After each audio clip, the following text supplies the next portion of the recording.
Welcome to Penrose Learning, where we make understanding easy. You start by opening the YouTube app and confirming you're signed into the Google account tied to your channel. Tap your profile icon at the top right. This reveals the account menu. Once done, scan the list for YouTube Studio. Sometimes it's directly listed, other times behind your channel, then Studio. Make sure notifications aren't hidden. If Studio doesn't appear, you might need the separate YouTube Studio app. This step gets you into the right menu quickly, so you can manage videos. Once in YouTube Studio or after installing the dedicated app, open it and let it load the dashboard. It summarizes recent activity.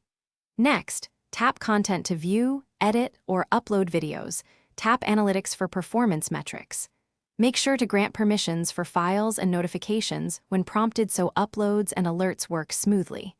If you're switching accounts, double-check the channel icon at top left. This middle stage organizes your tasks and prepares you to edit, upload, or review stats efficiently.